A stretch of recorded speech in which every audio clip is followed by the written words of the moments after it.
Hello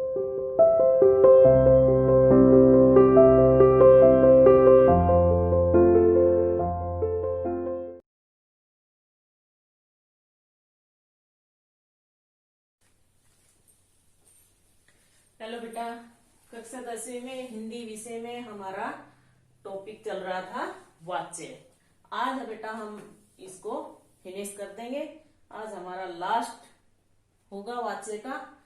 तो हम पढ़ चुके हैं वाच्य किसे कहते हैं, वाच्य कितने प्रकार के होते हैं। वाच्य 2 प्रकार के होते हैं, कृत्रिवाच्य और अकृत्रिवाच्य। अब अकृत्रिवाच्य किसे कहते हैं ये हमें पता होना चाहिए, अकृत्रिवाच्य किसे कहते हैं ये हमें पता होना चाहिए।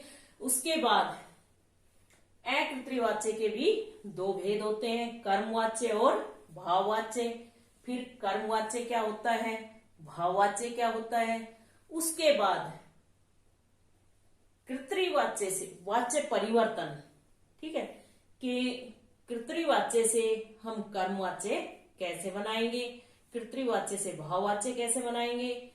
तो हम यहां तक पढ़ चुके हैं कि कृत्रिवाच्य से कर्मवाच्य बनाने के लिए कौन कौन से नियमों की जरूरत है, कौन कौन सी मुख्य बातें हैं जो हमें पता होनी चाहिए। और आज हम पढ़ेंगे कृत्रिवाच्य से भाववाच्य बनाना।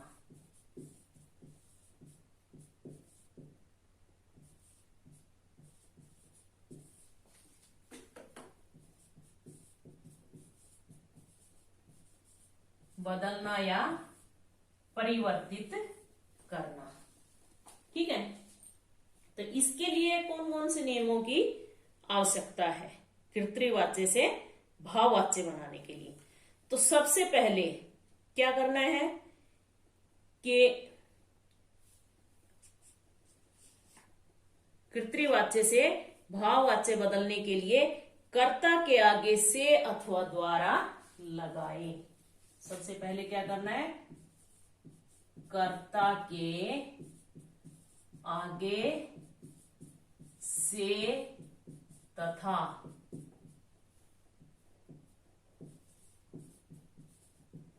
द्वारा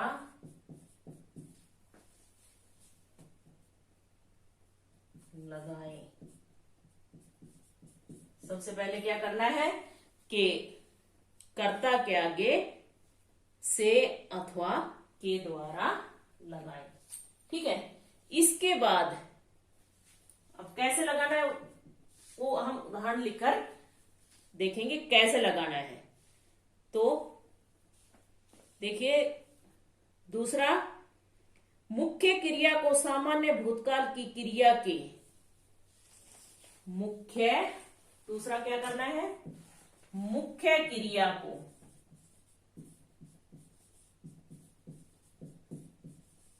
सामान्य भूतकाल की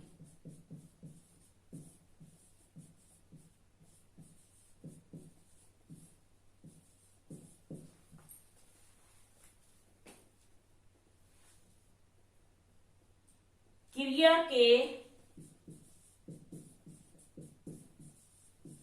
एक वचन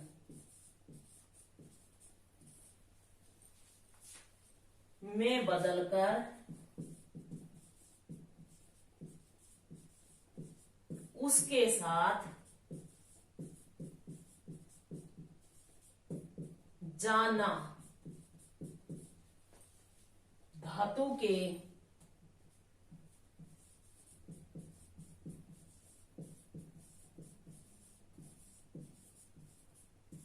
एक वचन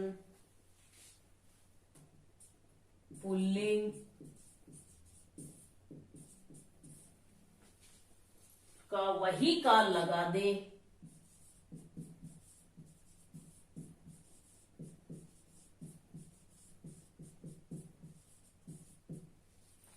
जो कृत्रिवाच्य की क्रिया का है, जो कृत्रिवाच्य की क्रिया का है। अब मैं उदाहरण से समझाऊंगी कैसे लगाना है। जैसे मान लो क्रिया है उसमें पढ़ेंगे कर्तृवाच्य में, ठीक है। तो इसका हम क्या लगाएंगे, पढ़ेंगे का पढ़ा जाएगा।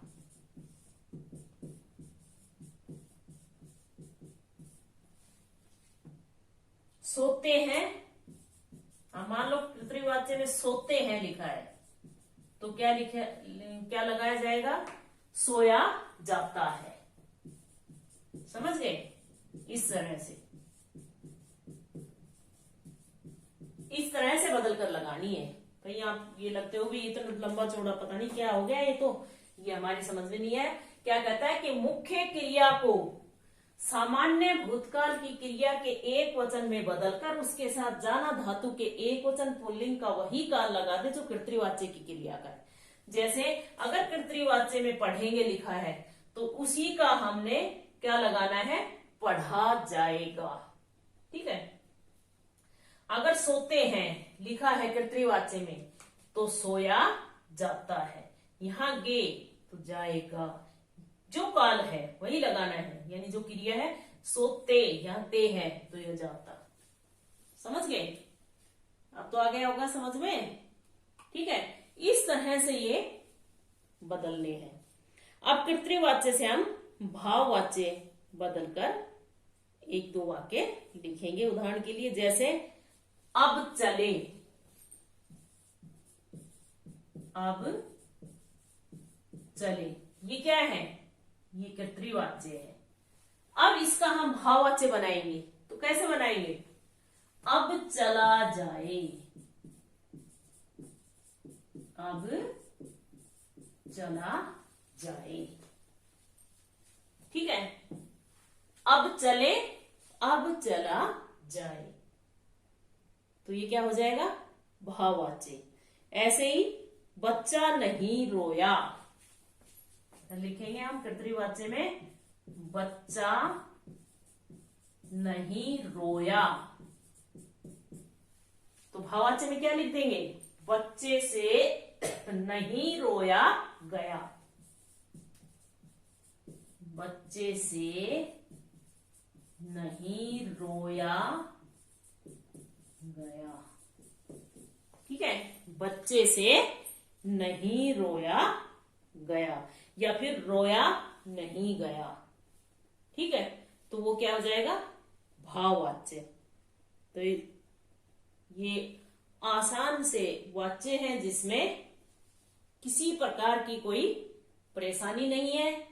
सबसे आसान टॉपिक है ग्रामर का, इससे आसान टॉपिक मेरे ख्याल में कोई नहीं होगा। तो ये सारी चीजें आपको इतना ही था हमारा ये।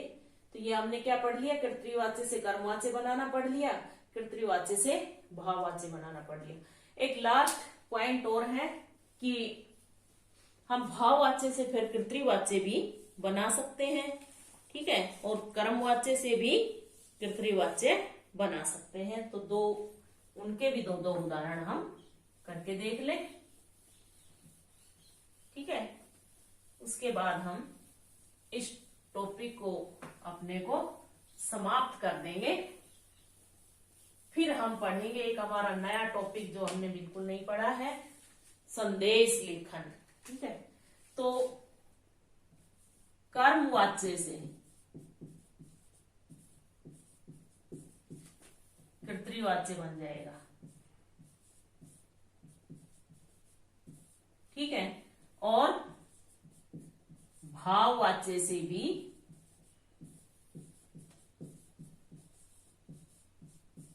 कर्तृवाच्य बन जाएगा, ठीक है।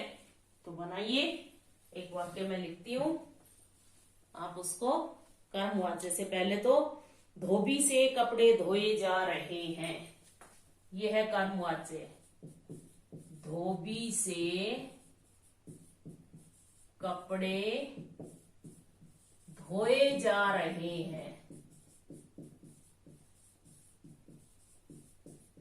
यह हमारा कर्मवाच्य है। इसको हमने कर्तृवाच्य में बदलना है, तो क्या लिखेंगे, धोबी कपड़े धो रहा है, धोबी कपड़े धो रहा है।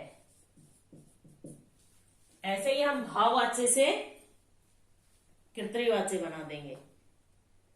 जैसे मुझसे बैठा नहीं जा सकता या मुझसे बैठा नहीं जाता।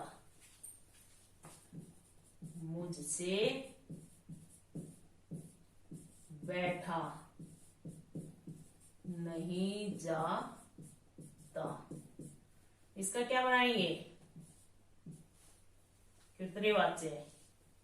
मैं बैठ नहीं सकता।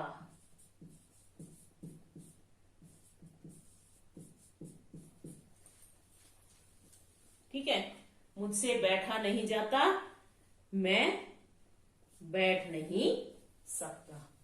तो ये आसान सा टॉपिक है, ये आज हमारा समाप्त हो गया है।